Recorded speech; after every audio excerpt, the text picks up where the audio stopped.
All right, welcome everybody to the August Steering Committee meeting. We have been away for a while, so we got some things we got to do.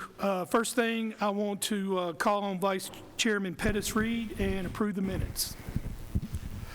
Mr. Chairman, everyone has a set of the minutes. They are there before you, and they were sent out earlier. So I found nothing wrong with those, and I move that they be accepted. All right, I got a motion. Do I have a second? Second, Commissioner Johnson. All those in favor say aye. Aye. Opposed? Let's move on. We have an appointment of Elijah Strange as Judicial Commissioner. Is he here? Come on up, sir. Ms. Strange, tell us a little bit about yourself so that we have an idea who you are before we vote. My name is Elijah Strange. I went to college at Middle Tennessee State University, and I recently graduated in focus in criminal justice and a minor in political science. I did an internship with the Smyrna Courts and Police Department, and I got offered a job, and I now work there for the past few months. All right, is there any questions? Thank you, sir. Thank you. All right, we need to vote on appointment of Elijah Strange. So we need to go and do we need to do roll call on this? Or do we normally? Let's just do voice count. All those in favor say aye. Aye. Opposed? Congratulations, sir. Next is reappointment of Charlotte P. to the Planning Commission, 4-year term, August 2024 to August 2028. This is a mayor appointee. So I need a motion to approve Ms. P. Motion to approve. Second? Second, Commissioner Cush. All those in favor say aye. Aye. Opposed? Congratulations. Let's move on. I'd like to announce on the Planning Commission a vacancy of members retiring. It's a 4-year term, August 2024 to 2028. This is a mayor appointment. Now I'm going to do 6 and 7 at the same time. This is a reappointment for the Juvenile Board for a 2-year term, August 2024 to August 2026. We have 2 people, Claire Maxwell and Dr. Micheal McDonald. So do I have a motion to approve? Commissioner Johnson, do I have a second? Second? Second, Commissioner McAdoo. All those in favor say aye. Aye. All those opposed? Congratulations. Chairman? Yeah. For the record, we have public comments. We had nobody. I'm sorry. No, there was no public comments. I just want I that apologize. on the record. Yeah, that's on me. Next, I want to announce 2 vacancies for the Public Building Authority vacancy. Both of these will be mayor appointed. Next is our resolution on to levy a county school facilities privilege tax on residential and commercial development. This is, if I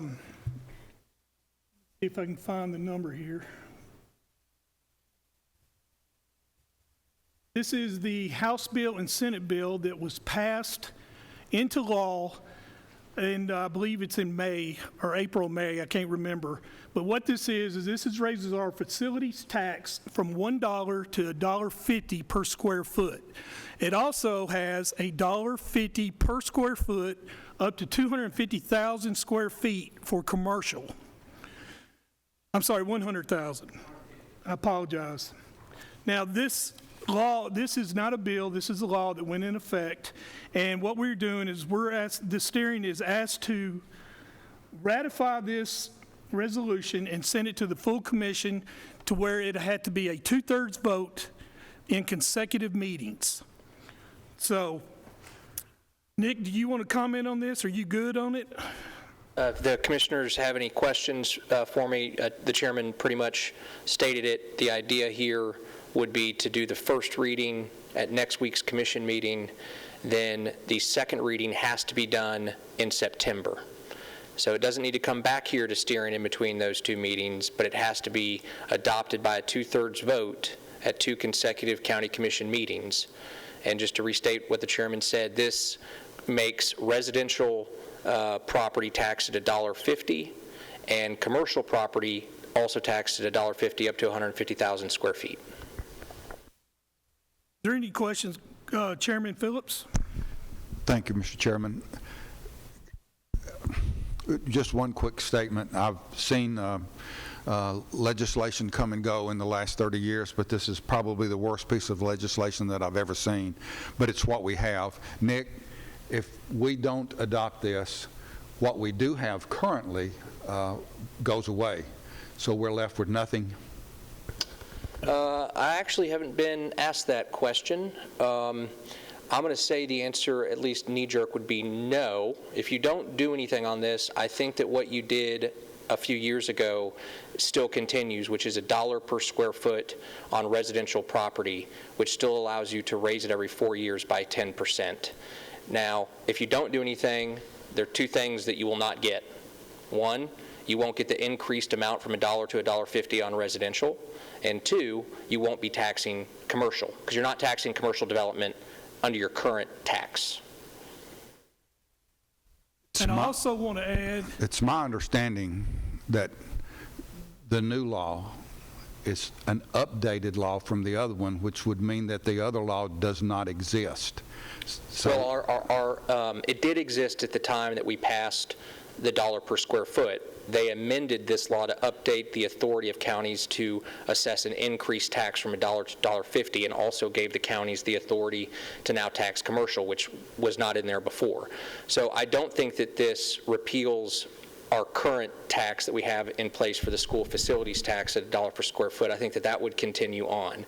Now, I do think that it still could be subject to the 20% growth and the comptroller verifications, but which we'd still have to comply with. But so unless the only way to raise it to $1.50 and to start taxing commercial is to do something.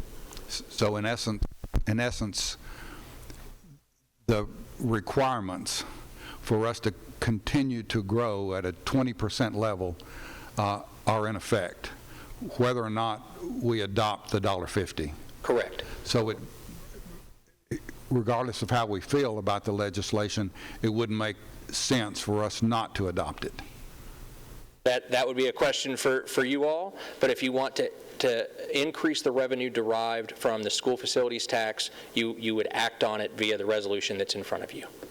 So continue, and I want to make this really clear to everybody. So to continue, even with what we have currently, the growth requirements are still in effect. As I sit here today, my opinion is going to be yes. Thank you. also I want to add too, Chairman Phillips, that by law, that the problem that we hate about this bill is where we no longer get our money up front, half of it. That will be on the back end, and that will go in effect whether we approve this or not.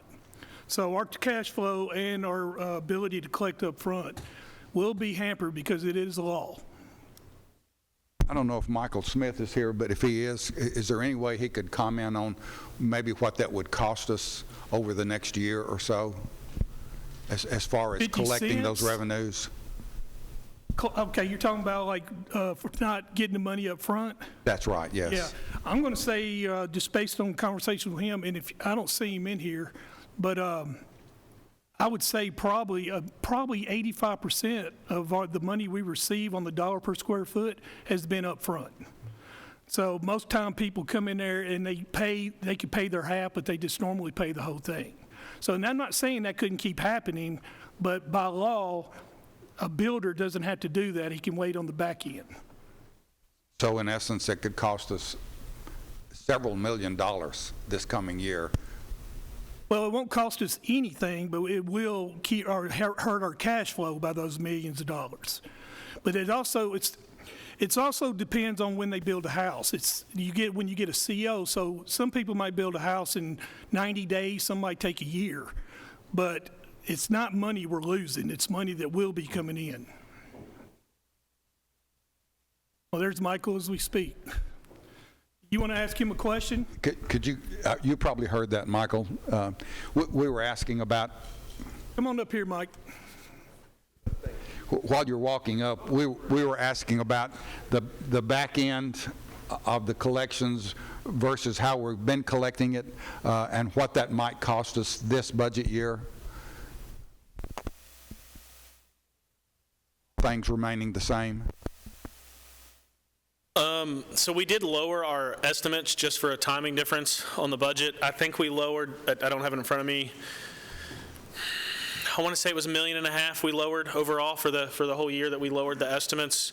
I don't know that we'll get there, and if y'all remember, we talked during the budget process that if we would revise those estimates back up.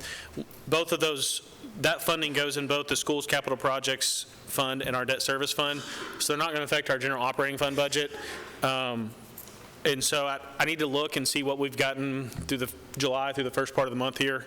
They are delayed a little bit, but we did account for that we conservatively, we thought it might cost us $1.5 million or so, but hopefully it won't actually cost us that much. That's not as much as I remember, but still, it's going to cost us the first year at least some opportunity to collect up front. That's correct. And it may have been $1.5 million per fund, so it could have been $3 million total if I'm recalling. I think it was $1.5 million per fund, which would have times 2.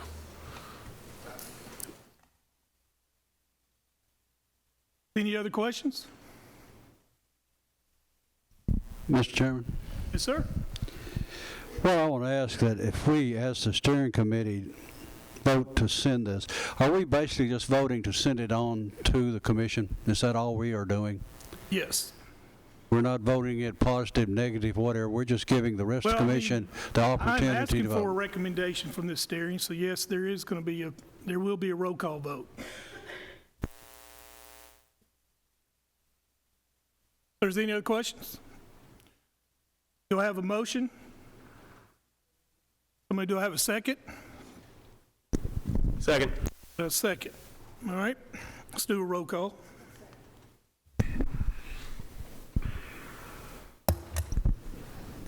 Commissioner Cush? Yes. Commissioner Beverly? Yes. Commissioner McAdoo? Yes. Commissioner Rather?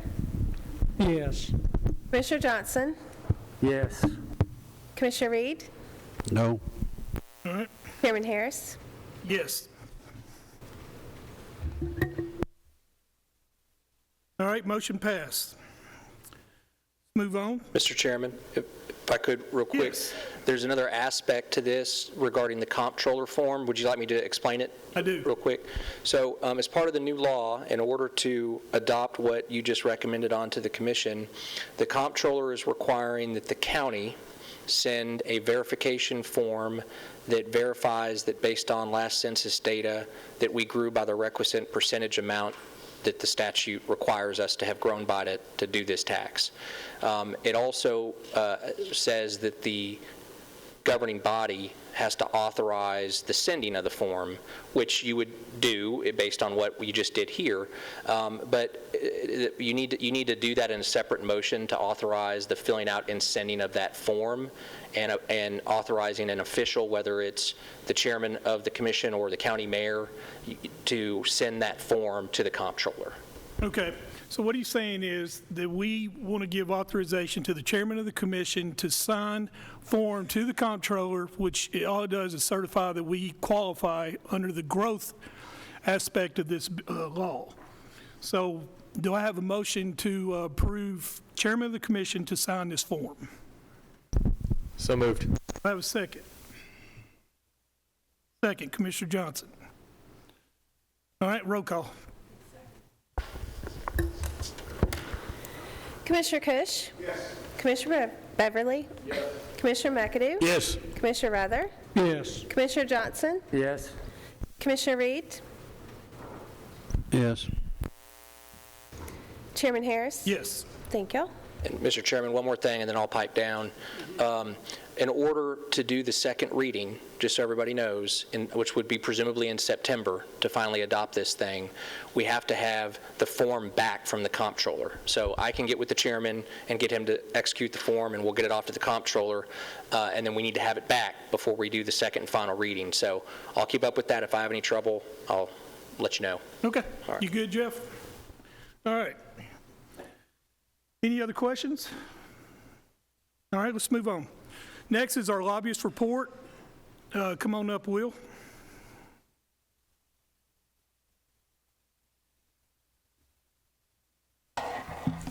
Thank you, Mr. Chairman and members of the steering committee.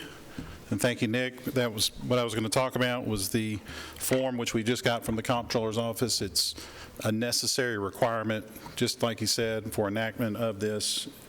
The next step is to, while it's obvious and it's publicly available data everywhere, the census numbers for the county, it still must be verified by the comptroller, and so that form in particular must be filled out. So that's a necessary component to this process. So one of the questions I have is nobody is fired up about this bill because we wanted to more. I was always for school facilities tax, so I'm not going to say as far as an impact I wasn't for that, but this was not what it should be more. But they did what they did, and this is money that's coming in, big time revenue that we got to have. Now, my question to you, Will, is coming up this year, are you going to be working with our delegates and the House on trying to get other avenues for revenue to the county? Yeah. My point is there other avenues that you're looking at besides anything to do with home builders or development or anything like that? Yes, sir, Mr. Chairman, and this has always only been a single component. There were multiple pieces to it, and all of those we're going to continue moving forward.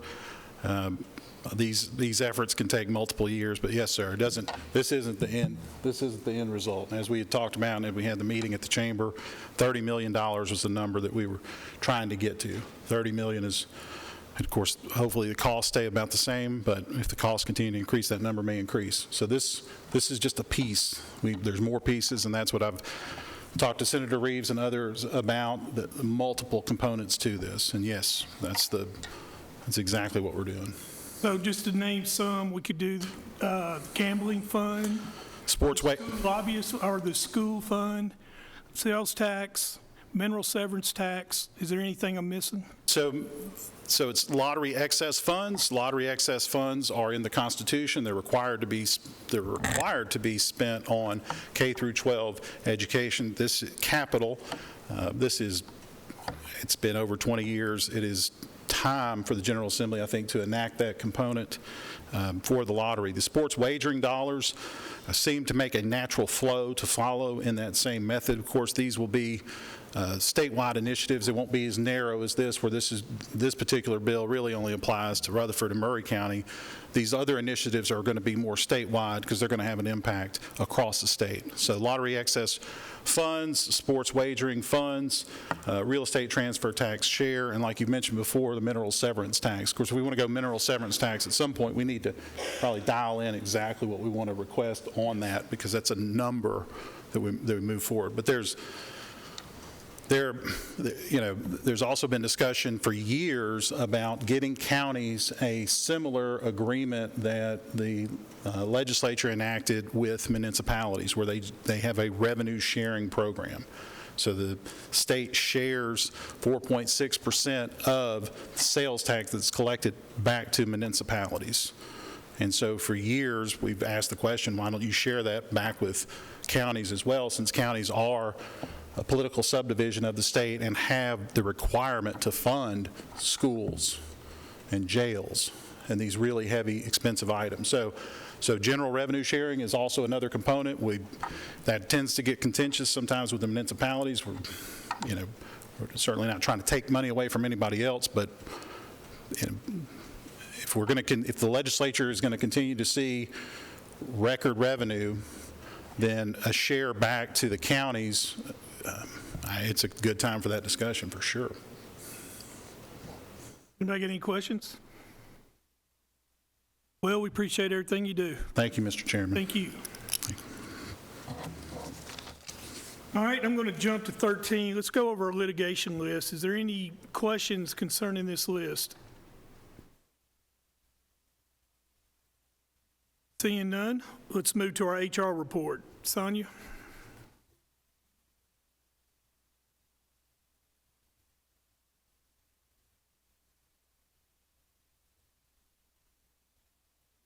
Hello. I want to hand these out real quick. They're not on your iPad tonight. I was trying to get the very most up-to-date. We had a lot of hirings this past week.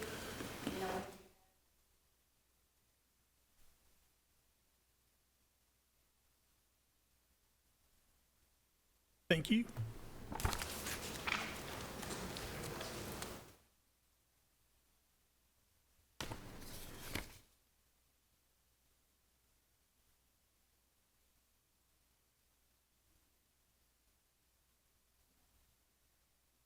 What we'll go over first is the one that's labeled snapshot. That's on that should be the top cover of your page. So for the month, I'm going to just do the month of July because it'll give you your overall totals anyways and let you know what happened. But the majority of for ADA, this is really where we're helping those individuals who are hearing impaired or otherwise. So we just had a couple of cases for that this month. Personnel changes, we had 27 changes. We're seeing an uptick. I'm really trying to promote our new hires and employees who have a military background and submitting their applications for additional service credit for pension purposes. And so we had 12 of those this past month that I submitted to TCRS on behalf of our employees, and we had 12 in June as well. Audits, we haven't had any audits this month. Benefits, these are items where we are doing something on behalf of the employee, where it's sick leave donations, grief kits, scholarships. We had 16 different activities in July, and we've already had 7 activities for August. Community involvement, we had 8 different events.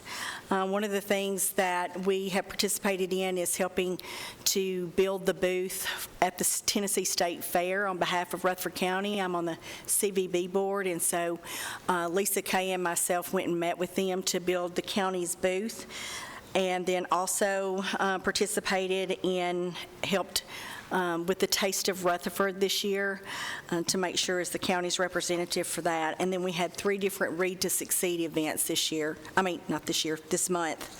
So we had 8 different events like that. We gave out our last employee recognition awards today. I went to the maintenance department and took them sausage and biscuits and orange juice and celebrated 3 of their employees who got 5-year awards this past year, and so that was a fun time for that. Leave, we have 134 different leave activities, 99 of which are FMLA leaves and 27 military leaves. We've been steadily or consistently having 25 or more individuals on military leave this entire year. Legal services, that could be any number of things, whether it's complaints or surveys, investigations, and we had 9 different activities in July for that. Offboarding, we had 33 separate events for that, and that's individuals who either they retire or resign from the county. We've been blessed not to have any deaths this year.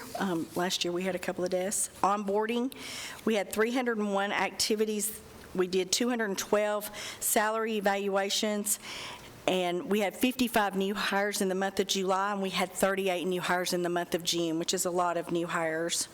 We also brought on 25 poll workers in June and 30 poll workers in July as well to get ready for the election that just took place. Policy changes, we had 29 different changes. With the approval of the budget and getting into the new fiscal year, we created 14 new job descriptions, and then we've updated additional job descriptions.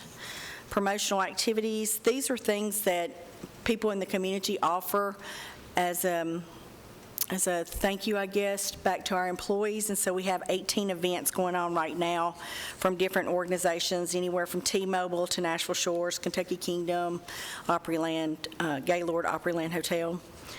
Recruitment, we received 914 applications. We sent out 258 declination letters so far, conducted 129 interviews, and had 26 postings in July. This was more than doubled what it was in the month of June, which was 933. So July has been an extremely busy month in HR. Reports and surveys, we had 396. We had 152 open records requests for July and 165 in June. Those are our biggest activities. And then we had 200 requests for Title VI assistants in June and 83 in July. Those are our biggest activities for that. Special projects, these are just things that either we are asked to do by other departments, whether it be research or the mayor's office asks us to do something. We had 111 activities in June, and we've already had 111 activities in July.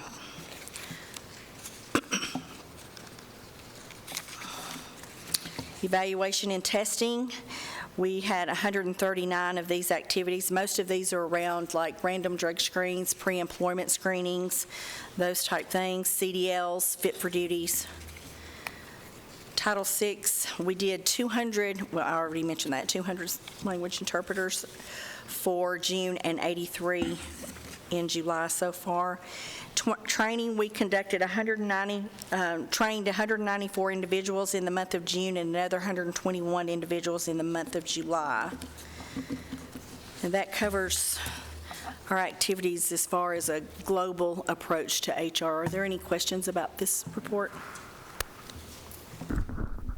Thank you, Mr. Chair. Sonia, thank you for your report. I do have one question out of curiosity on the recruitment. That number which you mentioned is 2242, which is almost double Yes. any of the previous months so far this calendar or fiscal year. What do you think that is related to? Has our social media changed in terms of advertising or promoting open work? What do you think? So there are two things that I attribute that to. Thank you for that question. I should have brought it up. So one of the things we've been looking at, and we always review the job descriptions before we do a posting. So I don't care if we just did a posting last month for a position, we'll ask the supervisor, has anything changed? We've changed some of the verbiage that's actually posted on there. So because usually when somebody looks at our job site, they only see that top paragraph that says this is what the job's about. So we've tried to add some more descriptive information in there to create interest. The other thing, which Lisa Kay did this, and I'm not sure whose idea it was. I'm going to give her credit for it. If it wasn't her, she can tell you that. But we did videos a while back talking about the departments, and so we have started putting those with the job postings. So when somebody gets a job posting, they see a video about that department, and it's people in that department giving an explanation, and I really think that that has probably helped us. The last thing that I've been hearing from others is that the job market is changing. The hiring is slowing down for other entities, and we're still hiring. So I think we're seeing an uptick in that as well.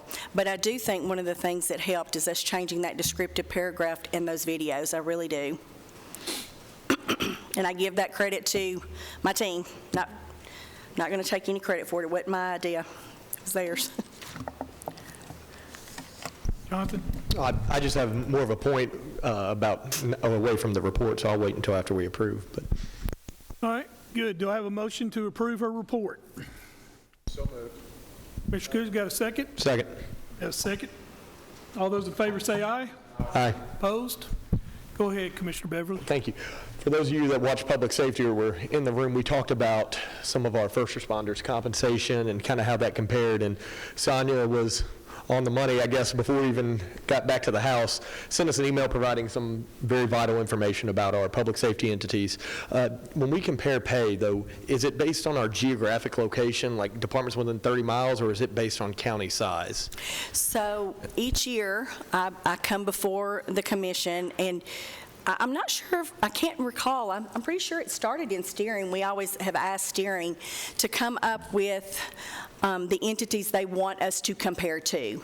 So in the past, it's historically been the counties that are 3 or 4 sizes larger than us, which there there's only 4 now. We don't compare it to Memphis, but we do Metro Nashville, Hamilton County, and Knox County.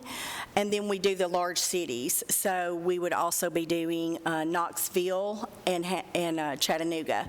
Then we look at the counties that are a little bit smaller than us, but that are competitors to us. So think Montgomery County, Clarksville, Wilson County, Lebanon. We look at Smyrna, Laverne, Murfreesboro, because those are, I hate to say it, direct competitors for the county. Williamson County is in there, Lebanon, trying to think who else. And so that's been established by the commission, and I'm glad you brought this up because that was one of the things I was going to discuss. I have already started the process for next year's budget. I know we literally just finished, but it takes time for me to gather information, and I think I put in the note that I sent out to all of public safety is that if you have things that you would like to see, let me know so I can start gathering that for you. The hard part is the cities just can pay more than we do, and the city of Murfreesboro just gave another pay increase. And so it is a true statement that for our sheriff's office individuals, a lot of the entities are, even though we've made leaps and bounds efforts of trying to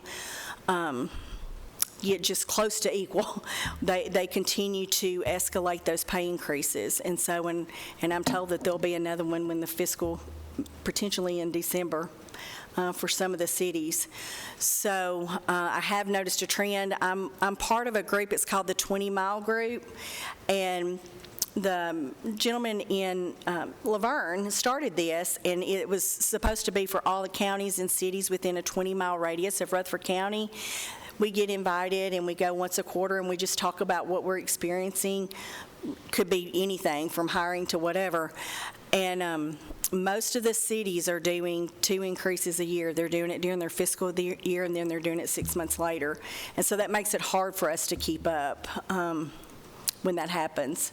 And I don't know how to necessarily change that unless we plan for it in the budget and say that we're going to do that later or what. But that is something that's happening. And then as far as the ambulance service, every once in a while, they'll get some people that'll leave for Robertson County, and that's kind of far for us. But Robertson County, I have no idea how they can afford it, but they pay their public safety employees really well as well. So, and then Williamson County is a struggle because the hospital owns their ambulance service, and then Williamson County provides some additional funding to the hospital, so I think that's what helps keep their pay at a higher rate. So there's just so many factors, and it makes it difficult. And I will say that the sheriff's office has done some creative things for hiring. He has a team that's on that now and really looking at that. And the numbers, they hired a lot of people. This past month was really busy for us in HR. So they've hired a lot of people, but they still have several positions open. Sonia? Yes, I'm sir. sorry. Is it okay? Yeah. So I know I was a commissioner, and I'm sure everybody in here was a commissioner. We gave $11 million for raises to go up. So are we already obsolete? That's in, 2 years? So we're obsolete again? There are areas, I wouldn't say every position in the county, because that would not be a fair assessment, but even based on, I took the salary survey that we did this past year and plugged in the 4.25% lift to the table to see if we still had some anomalies out there, and we still have some positions that need additional funding. But here's the thing, I will have to do that again, and I requested the survey last year around November, so because I have to give the numbers to Micheal by March in order for him to start the budget process, to give you an idea of what we're looking at. The problem is when I did that and then the cities gave increases in December, that salary survey didn't include everyone. As some of the entities gave increases, I did send that to Steve Thompson, who has done the salary survey for us in the past, and I sent that and said, will you please make that adjustment for those entities. But the hard part is just some of the positions, and it's not every position, it's just some positions are just a bigger market. And patrol officers is one of them. Patrol officers and detention officers are probably the top two positions for public safety, and the other positions obviously are your paramedics and advanced EMTs. We're not seeing, when I pulled the numbers for our fire, we're very comparable. However, City of Murfreesboro just did a big change with their fire as well. But we're not seeing the turnover with fire, but we're also not being able to hire as many people that are already trained. We're having to do a lot of training as well. So it's really that way. If I look across the county and I look at positions, it's getting harder and harder to hire somebody in the field that you're hiring for. So we're having to do a lot of hiring and training. So, depending on what the job, it could take you 12 months to 2 years to get somebody up to speed to where you feel like they're working at a good productive clip. And this puts a serious strain on our sheriff's office, our detention officers, and our ambulance folks. It does put a strain on them. So. And that's what I wanted to reference is I'm not trying to make any moves right now, but it's something for us to think about because we're not that far away. For instance, someone graduating the academy going through the FTO program is 6 months at the sheriff's office. Well, right around the time they get that certification, that's when another agency is reevaluating their pay. For instance, a deputy that just got certified is going to make $52,000 starting out here at Rutherford County. They can go from 940 to New Salem Highway over to Murfreesboro Police Department and make $65,000 a year. But another thing is a 5-year SRO. Someone with 5 years experience SRO can now go to Murfreesboro Police Department and their salary could be upwards of $75,000 a year for an SRO position. And that's really hard for us to compete when they live in the same area. And then when you bring in the fact that with our EMTs and fire, with the extended shifts they have, some of these agencies are offering 48 on, so they're willing to commute further because they're not commuting as much. So it's something, there's so many ways to compare this of hours worked versus what we offer, our total compensation package. I just wanted to get us thinking about it in the future because what I'm hearing from our first responders are, we're looking elsewhere, and this isn't something we can just drop someone in and with 2 weeks, they're a body ready to go. It takes 6 to 8 months at minimum. And I have to give some credit, I have to give credit to Brian Gaither and his team. They all are very heavily involved in the training and development of they're certified, and they're teaching a lot of these classes that benefits the county. Instead of us having to send people out to get these classes, they're teaching those classes so that they can become certified. I will say that everybody's compensation package isn't, they may have pay, but there's some other things that they are missing that we do have. And I think that you need to look at the whole package, if you're going to look at that to make some assessments. But based on your question, that was so thank you. Any more questions? Mr. Chairman, Mr. Johnson? Tony, is the policy still in effect that when they hire a deputy and send him to school, when he graduates, if he leaves before a certain period of time, he has to pay back what they spent on him? Is that correct? Yeah, a few years ago, we started a reimbursement program. So it's not only, if an employee comes and they start with us, there's several new hire things that goes into it. We do background checks, we do drug screens, things like that, and different departments have other items we do.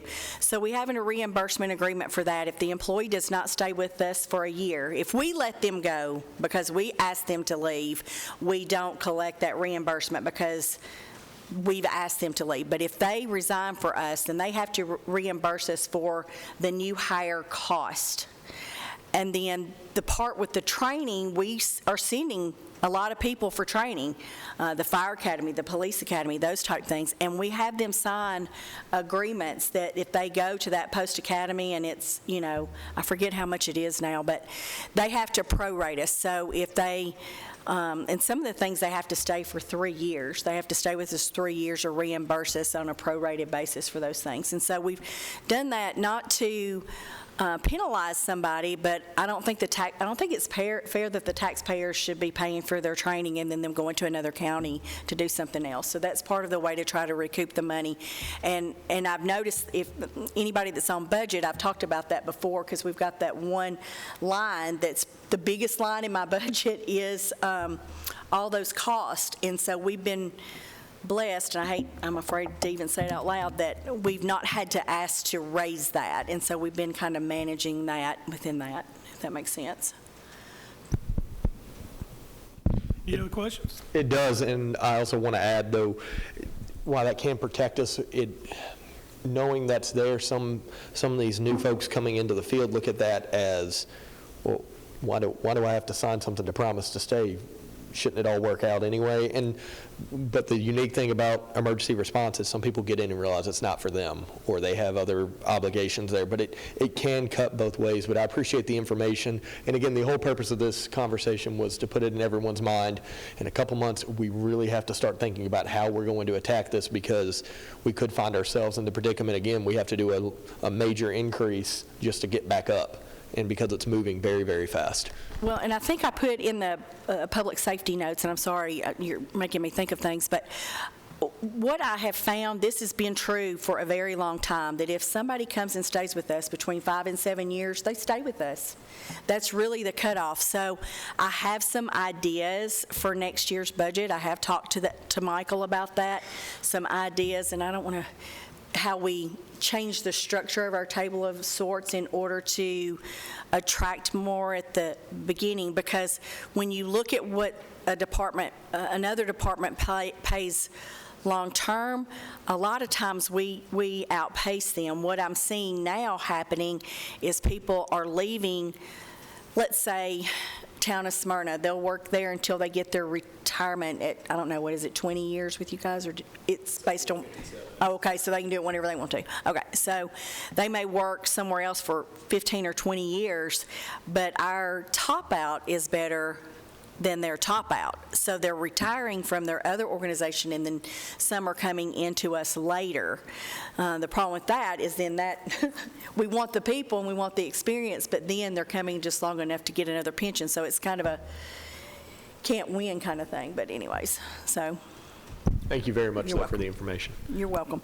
The next piece that's on your desk that I gave you, the top thing is the positions posted, and the one column is the departments, the positions that we have posted for them during the month of July.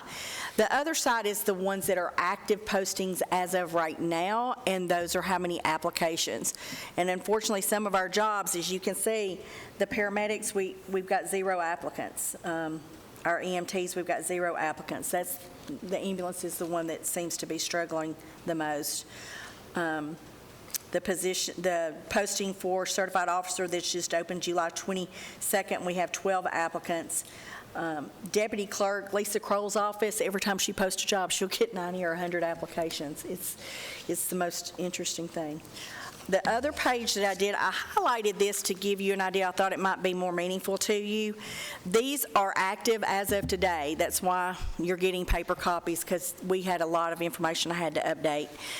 If it's in pink, that means that position has not been posted during this month. So those positions haven't been posted. The departments may be doing some restructuring in their department, or going to do some promotions. The ones that are in blue are typically a promotion, internal promotion, and then the ones in white are the ones that have been posted, if that makes sense. Oh, did it not print in color? Oh, I am, well, that doesn't help you. I'm so sorry. Well, I'll do better next time. I'm sorry. All right, do we got any more questions? Commissioner McAdoo? Sorry, Chairman McAdoo. Thank you, Mr. Chairman. If it's one position that's in the sheriff department that I don't know if we're overlooking or what, but we're responsible for housing prisoners. And booking is a place where it looks like it's got a revolving door.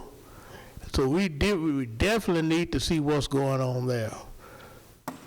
We did increase their pay by 2 pay grades this year. The booking clerks and the warrants clerks and the booking clerks, we moved them from a pay grade 16 to an 18, so hopefully we'll see that will, they're being paid the same as the detention officer now, so maybe that will assist with that some. Okay, can you give us a report on that next month? To see if we've had a change? Yes, sir, I will. Okay, thank you. You're welcome. Anything else? Thank you, Sonia. Okay, thank you. All right, I need to let you know our next meeting will be September 9th. September 2nd is a holiday, so we'll be meeting on the 9th. We will not be meeting in here. We'll be meeting in 205. So it's September 9th at 5:30. All right, on a personal note, I hope that each one of you understand how appreciative I am of every one of y'all. Steering is coming up in our August meeting. I hope that y'all will want to come back to this committee. Y'all are very important to it. And I wanted to say thank you and always let you know I appreciate you. If there's not anything else, we're adjourned.